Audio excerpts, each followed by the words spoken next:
नमस्कार साथियों, हमारे चैनल स्टडी स्टार्ट में आप सभी लोगों का स्वागत है। सीटेट एग्जाम देने वाले सभी विद्यार्थियों को पता ही होगा कि उनका एग्जाम 7 जुलाई 2024 को निर्धारित है। एग्जाम सिटी भी दे दिया है। अब जो भी समय बचा है उसमें हम लोग previous year question paper solve करेंगे, क्योंकि सीटेट में बहुत ज़्यादा क्वेश्चन रिपीट होते हैं। आज हम सीटेट जूनियर स्तर कक्षा 6 से 8 तक के भाग फर्स्ट बाल विकास एवं शिक्षा शास्त्र के प्रश्न को सॉल्व करेंगे। क्वेश्चन नंबर फर्स्ट है, निम्नलिखित कथनों में से कौन सा वाइगोत्स्की के द्वारा प्रस्तावित विकास तथा अधिगम के बीच संबंध का सर्वश्रेष्ठ रूप में सार प्रस्तुत करता है? ऑप्शन नंबर ए, विकास अधिगम से स्वाधीन है। ऑप्शन नंबर बी, विकास प्रक्रिया अधिगम प्रक्रिया से पीछे रह जाती है। ऑप्शन नंबर सी, विकास अधिगम का समानार्थक है। ऑप्शन डी है, अधिगम एवं विकास समानांतर प्रक्रियाएं हैं। सही ऑप्शन क्या होगा? सही ऑप्शन है ऑप्शन नंबर बी, विकास प्रक्रिया अधिगम प्रक्रिया से पीछे रह जाती है। क्वेश्चन नंबर सेकंड है, कोहलबर्ग के सिद्धांत की प्रमुख आलोचना क्या है? ऑप्शन ए, कोहलबर्ग ने बिना किसी अनुभूतिमूलक आधार के सिद्धांत प्रस्तुत किया। ऑप्शन बी है, कोहलबर्ग ने प्रस्ताव किया कि नैतिक तार्किकता विकासात्मक है। ऑप्शन नंबर सी, कोहलबर्ग ने पुरुषों एवं महिलाओं की नैतिक तार्किकता में सांस्कृतिक विभिन्नताओं को महत्व नहीं दिया। ऑप्शन नंबर डी है, कोहलबर्ग ने नैतिक विकास की अस्पष्ट अवस्थाओं का उल्लेख नहीं किया। सही ऑप्शन क्या होगा? सही ऑप्शन है ऑप्शन नंबर सी है, कोहलबर्ग ने पुरुषों एवं महिलाओं की नैतिक तार्किकता में सांस्कृतिक विभिन्नताओं को महत्व नहीं दिया। क्वेश्चन नंबर थर्ड है, एक शिक्षार्थी केंद्रित कक्षा कक्ष में अध्यापन करेगी। ऑप्शन नंबर ए है, अधिगम को सुगम बनाने के लिए बच्चों को एक दूसरे के साथ अंकों के लिए मुकाबला करने हेतु प्रोत्साहित करना। ऑप्शन नंबर बी है, वह अपने विद्यार्थियों से जिस प्रकार की अपेक्षा करती है उसे प्रदर्शित करना और तब बच्चों को वैसा करने के लिए दिशा निर्देश देना। ऑप्शन सी है, इस प्रकार की पद्धतियों को नियोजित करना जिसमें शिक्षार्थी अपने स्वयं के अधिगम के लिए पहल करने में प्रोत्साहित हो। ऑप्शन नंबर डी है, मुख्य तत्वों की व्याख्या करने के लिए व्याख्यान पद्धति का प्रयोग करना और बाद में शिक्षार्थियों का उनकी सहजता के लिए आकलन करना। सही ऑप्शन क्या होगा? सही ऑप्शन है ऑप्शन नंबर सी, अध्यापक जो है इस प्रकार की पद्धतियों को नियोजित करना जिसमें शिक्षार्थी अपने स्वयं के अधिगम के लिए पहल करने में प्रोत्साहित हों। क्वेश्चन नंबर 4 है, गार्डनर के बहुबुद्धि के सिद्धांत के अनुसार वह कारक जो व्यक्ति के आत्मबोध हेतु सर्वाधिक योगदान देगा वह क्या हो सकता है? ऑप्शन ए, संगीतमय। ऑप्शन बी, आध्यात्मिक। ऑप्शन सी, भाषा विषयक। ऑप्शन डी है अंतःवैयक्तिक। सही ऑप्शन क्या होगा? सही ऑप्शन है ऑप्शन नंबर डी, अंतःवैयक्तिक। आत्मबोध हेतु सर्वाधिक योगदान देगा वह हो सकता है अंतःवैयक्तिक। क्वेश्चन नंबर 5 है, वाइगोत्स्की तथा पियाजे के परिप्रेक्ष्यों में एक प्रमुख विभिन्नता है, क्या है? ऑप्शन नंबर ए, व्यवहारवादी सिद्धांतों की उनकी आलोचना। ऑप्शन बी है, बच्चों को एक पालन पोषण का परिवेश उपलब्ध कराने की भूमिका। ऑप्शन सी है, भाषा एवं चिंतन के बारे में उनके दृष्टिकोण। ऑप्शन डी है, ज्ञान के सक्रिय निर्माताओं के रूप में बच्चों की संकल्पना। सही ऑप्शन क्या होगा? सही ऑप्शन है ऑप्शन नंबर सी, भाषा एवं चिंतन के बारे में उनके दृष्टिकोण। क्वेश्चन नंबर 6 है, इस पर अत्यधिक वाद विवाद होता है कि क्या लड़कों एवं लड़कियों में योग्यताओं का विशिष्ट समूह उनके आनुवंशिक घटकों के कारण होता है। इस संदर्भ में निम्नलिखित में से आप सबसे अधिक किससे सहमत हैं? ऑप्शन नंबर ए है, लड़कियों को सेवा भाव के लिए सामाजिक रूप से तैयार किया जाता है। जबकि लड़कों को रोने जैसा संवेग प्रदर्शित करने के लिए हतोत्साहित किया जाता है। ऑप्शन नंबर बी है यौनारंभ के बाद लड़के और लड़कियां एक साथ नहीं खेल सकते क्योंकि उनकी अभिरुचियां पूर्णतया विपरीत होती हैं।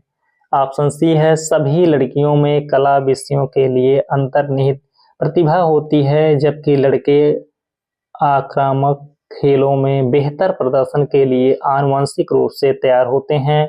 ऑप्शन डी है लड़के सेवा भाव वाले नहीं हो सकते क्योंकि वे जन्म से इस प्रकार के होते हैं। सही ऑप्शन क्या होगा? सही ऑप्शन है ऑप्शन नंबर सी, सभी लड़कियों में कला विषयों के लिए अंतर्निहित प्रतिभा होती है जबकि लड़के आक्रामक खेलों में बेहतर प्रदर्शन के लिए आनुवंशिक रूप से तैयार होते हैं। क्वेश्चन नंबर 7 है, एक अध्यापिका यह सुनिश्चित करना चाहती है कि उसके विद्यार्थी आंतरिक रूप से प्रेरित हों। इस संदर्भ में वह क्या करेगी? ऑप्शन नंबर ए, सभी बच्चों के लिए उपलब्धि के एक समान मानकों को उल्लिखित करना। ऑप्शन नंबर बी है अंतिम परिणाम पर ध्यान देने के बजाय व्यक्तिगत रूप से बच्चों की अभिरुचि की प्रक्रियाओं पर ध्यान देना। ऑप्शन सी है वस्तु रूप में पुरस्कार प्रस्तुत करना। ऑप्शन डी है इस प्रकार की अधिगम गतिविधियों की योजना बनाना जो अवसारी चिंतन को प्रोत्साहन देती है। सही ऑप्शन क्या होगा? सही ऑप्शन है ऑप्शन नंबर बी, अंतिम परिणाम पर ध्यान देने के बजाय व्यक्तिगत रूप से बच्चों की अधिगम की प्रक्रियाओं पर ध्यान देना।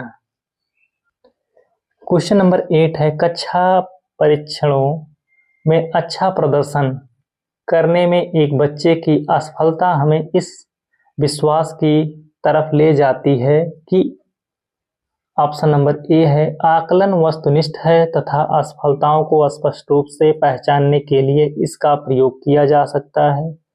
ऑप्शन नंबर बी है पाठ्यक्रम शिक्षण पद्धति तथा आकलन प्रक्रियाओं पर विचार करने की आवश्यकता है। ऑप्शन नंबर सी है कुछ बच्चों को अनुत्तीर्ण होना ही है चाहे व्यवस्था उन पर कितना भी अधिक प्रयास करे। ऑप्शन नंबर डी है बच्चे कुछ निश्चित क्षमताओं और कमियों के साथ पैदा होते हैं। सही ऑप्शन क्या होगा? सही ऑप्शन है ऑप्शन नंबर बी, पाठ्यक्रम शिक्षण पद्धति तथा आकलन प्रक्रियाओं पर विचार करने की आवश्यकता है। क्वेश्चन नंबर 9 है, आपकी कक्षा में कुछ बच्चे हैं जो गलतियां करते हैं। इस परिस्थिति का आपके विश्लेषण के अनुसार कौन सा कथन सर्वाधिक उपयुक्त है? ऑप्शन नंबर ए, बच्चों का बुद्ध स्तर निम्न है। ऑप्शन नंबर बी है बच्चों की अध्ययन में रुचि नहीं है और वे अनुशासनहीनता उत्पन्न करना चाहते हैं। ऑप्शन नंबर सी है बच्चों को आपकी कक्षा में प्रोन्नत नहीं करना चाहिए था। ऑप्शन नंबर डी है बच्चों ने अभी तक संकल्पनात्मक स्पष्टता प्राप्त नहीं की है तथा आपको अपनी शिक्षण विधि पर चिंतन करने की आवश्यकता है। सही ऑप्शन क्या होगा? सही ऑप्शन है ऑप्शन नंबर डी है बच्चों ने अभी तक संकल्पनात्मक स्पष्टता प्राप्त नहीं की है तथा आपको अपनी शिक्षण विधि पर चिंतन करने की आवश्यकता है। क्वेश्चन नंबर 10 है, एक विद्यार्थी एक प्रकरण में मुख्य बिंदुओं को रेखांकित करती है, उसका एक दृश्यात्मक प्रस्तुतिकरण बनाती है तथा प्रकरण की समाप्ति पर अपने दिमाग में उत्पन्न होने वाले प्रश्नों को प्रस्तुत करती है। वह क्या करती है? ऑप्शन नंबर ए है विचारों के संगठन के द्वारा अपने चिंतन को निर्देशित करने की कोशिश कर रही है। ऑप्शन नंबर बी है अनुरक्षण पूर्वाभ्यास की रणनीति का प्रयोग करने की कोशिश कर रही है। ऑप्शन नंबर सी है प्रेक्षण अधिगम सुनिश्चित कर रही है। ऑप्शन नंबर डी है केंद्र बिंदु की विधि का प्रयोग करने की कोशिश कर रही है। सही ऑप्शन क्या होगा? सही ऑप्शन है ऑप्शन नंबर ए है विचारों के संगठन के द्वारा अपने चिंतन को निर्देशित करने की कोशिश कर रही है। क्वेश्चन नंबर 11 है, किस प्रकार से एक अध्यापिका बच्चों को बेहतर समस्या समाधानकर्ता बनने में सहायता कर सकती है? ऑप्शन नंबर ए है बच्चों को विविध प्रकार की समस्याओं का समाधान करने के मौके देना तथा उनका हल करते समय सहयोग देना। ऑप्शन नंबर बी है बच्चों को पाठ्य पुस्तक में समस्याओं का उत्तर देने के लिए प्रोत्साहित करना। ऑप्शन नंबर बी है विद्यार्थियों के सामने प्रस्तुत सभी समस्याओं के सही समाधान उपलब्ध कराना। ऑप्शन नंबर डी है समस्याओं का समाधान करने के लिए वस्तु रूप में पुरस्कार देना। सही ऑप्शन क्या है? सही ऑप्शन है ऑप्शन नंबर ए है बच्चों को विविध प्रकार की समस्याओं का समाधान करने के मौके देना तथा उनका हल करते समय सहयोग देना। क्वेश्चन नंबर 12 है निम्नलिखित कथनों में से आप किससे सहमत हैं? ऑप्शन नंबर ए है अधिगम पूर्ण रूप से बाह्य उद्दीपन के द्वारा नियंत्रित होता है। ऑप्शन नंबर बी है अधिगम तब तक घटित नहीं हो सकता जब तक इसका अंकों के रूप में बाह्य रूप से आकलन नहीं कर लिया जाता है। ऑप्शन नंबर सी है अधिगम केवल तभी होता है और यदि यह व्यवहार से सुस्पष्ट होता है। ऑप्शन नंबर डी है अधिगम एक सामाजिक सांस्कृतिक परिवेश में घटित होता है। सही ऑप्शन क्या होगा? सही ऑप्शन है ऑप्शन नंबर डी अधिगम एक सामाजिक सांस्कृतिक परिवेश में घटित होता है। क्वेश्चन नंबर 13 है इनमें से कौन सा बाल विकास का एक सिद्धांत है? ऑप्शन नंबर ए है विकास परिपक्वन तथा अनुभव के बीच अन्योन्य क्रिया की वजह से घटित होता है। ऑप्शन बी है अनुभव विकास का एकमात्र निर्धारक है। ऑप्शन नंबर सी है विकास प्रबलन तथा दंड के द्वारा सुनिश्चित किया जाता है। ऑप्शन नंबर डी है विकास प्रत्येक बच्चे के गति का सही ढंग से अनुमान लगा सकता है। सही ऑप्शन क्या होगा? सही ऑप्शन है ऑप्शन नंबर ए है विकास परिपक्वन तथा अनुभव के बीच अन्योन्य क्रिया की वजह से घटित होता है। क्वेश्चन नंबर 14 है प्राकृत पालन पोषण वाद विवाद के संदर्भ में निम्नलिखित कथनों में से कौन सा आपको उपयुक्त प्रतीत होता है? ऑप्शन नंबर ए है एक बच्चा एक खाली स्लेट के समान होता है जिसका चरित्र परिवेश के द्वारा किसी भी आकार में ढाला जा सकता है। ऑप्शन बी है एक बच्चे के व्यवहार का निर्धारण करने में परिवेशीय प्रभावों का बहुत कम महत्व होता है, वह प्राथमिक रूप से आनुवंशिक रूप से निर्धारित होता है। ऑप्शन सी है वंशानुक्रम तथा परिवेश अभिन्न रूप से एक दूसरे से गुथे हुए हैं और दोनों विकास को प्रभावित करते हैं। ऑप्शन नंबर डी है बच्चे आनुवंशिक रूप से उस तरफ प्रवृत्त होते हैं जिस तरफ होना चाहिए, इससे कोई फर्क नहीं पड़ता कि वे किस प्रकार के परिवेश में पल बढ़ रहे हैं। सही ऑप्शन क्या होगा? सही ऑप्शन है ऑप्शन नंबर सी वंशानुक्रम तथा परिवेश अभिन्न रूप से एक दूसरे से गुथे हुए हैं और दोनों विकास को प्रभावित करते हैं। क्वेश्चन नंबर 15 है सामाजिकरण एक प्रक्रिया है। ऑप्शन नंबर ए मूल्यों विश्वासों तथा अपेक्षाओं को अर्जित करने की। ऑप्शन नंबर बी है घुलने मिलने तथा समायोजन की। ऑप्शन नंबर सी है एक समाज की संस्कृति की आलोचना करना सीखने की। ऑप्शन नंबर डी है मित्रों के साथ सामाजिक बनाने की। सही ऑप्शन क्या है? सही ऑप्शन है ऑप्शन नंबर ए मूल्यों विश्वासों तथा अपेक्षाओं को अर्जित करने की। क्वेश्चन नंबर 16 है पियाजे अनुमोदन करते हैं पूर्व संक्रियात्मक बच्चे याद रखने में असमर्थ होते हैं। निम्नलिखित कारकों में से किसको उन्होंने इस असमर्थता के लिए जिम्मेदार ठहराया है? ऑप्शन नंबर ए परिकल्पित निगमनात्मक तार्किकता की अयोग्यता। ऑप्शन नंबर बी है व्यक्तिगत कल्पित कथा। ऑप्शन नंबर सी है विचार की अनुत्क्रमणीयता। ऑप्शन नंबर डी है उच्च स्तर की अमूर्त तार्किकता की कमी। सही ऑप्शन क्या होगा? सही ऑप्शन है ऑप्शन नंबर सी विचार की अनुत्क्रमणीयता। क्वेश्चन नंबर 17 है पियाजे के सिद्धांत के अनुसार बच्चे निम्न में से किसके द्वारा सीखते हैं? ऑप्शन ए है सही प्रकार से ध्यान लगाकर जानकारी को याद करना। ऑप्शन बी है समाज के आर्थिक योग्य सदस्यों के द्वारा उपलब्ध कराए गए सहारे के आधार पर। ऑप्शन नंबर सी है अनुकूलन की प्रक्रियाएं। ऑप्शन नंबर डी है उपर्युक्त पुरस्कार दिए जाने पर अपने व्यवहार में परिवर्तित करना। सही ऑप्शन क्या होगा?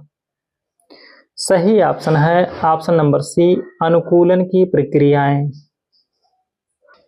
क्वेश्चन नंबर 18 है वाइगोत्स्की के अनुसार समीपस्थ विकास का क्षेत्र है।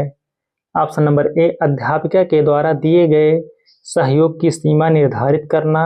ऑप्शन नंबर बी है बच्चे के द्वारा स्वतंत्र रूप से किए जा सकने वाले तथा सहायता के साथ करने वाले कार्य के बीच अंतर। ऑप्शन नंबर सी है बच्चे को अपना सामर्थ्य प्राप्त करने के लिए उपलब्ध कराए गए सहयोग की मात्रा एवं प्रकृति। ऑप्शन नंबर डी है बच्ची अपने आप क्या कर सकती है जिसका आकलन नहीं किया जा सकता।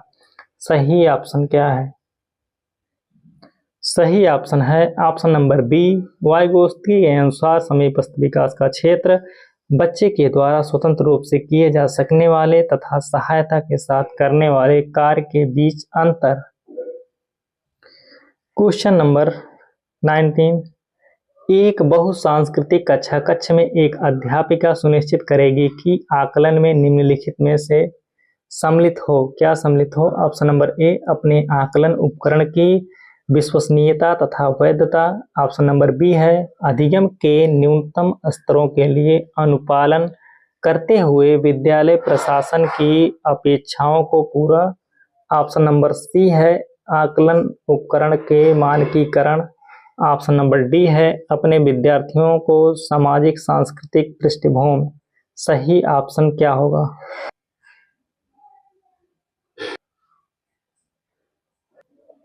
क्वेश्चन नंबर 20 है एक उच्च प्राथमिक विद्यालय के संरचनात्मक कक्षा कक्ष में अपने स्वयं के आकलन में विद्यार्थियों की भूमिका में निम्नलिखित में से क्या देखा जाएगा?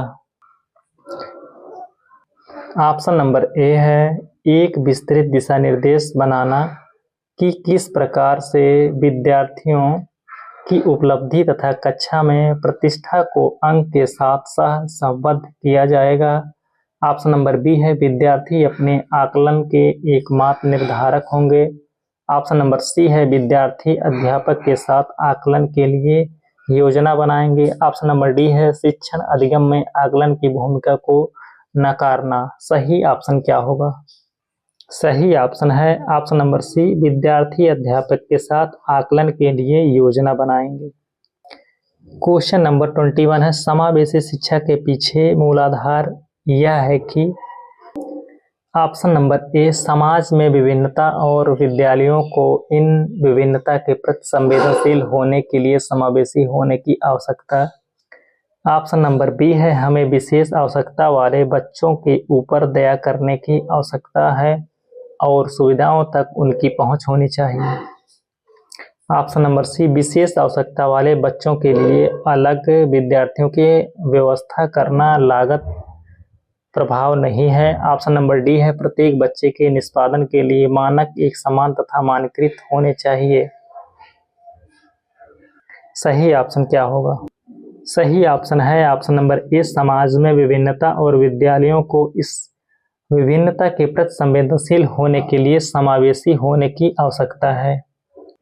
क्वेश्चन नंबर 22 है निम्नलिखित में से कौन सा तरीका अध्यापिका के द्वारा एक सृजनात्मक बच्चे की पहचान करने के लिए सर्वाधिक उपयुक्त होगा? ऑप्शन नंबर ए यह अवलोकन करना कि बच्चे समूह कार्यों में साथियों के साथ किस प्रकार से प्रतिक्रिया करते हैं। ऑप्शन नंबर बी है मानकीकृत बुद्धि परीक्षणों को देना।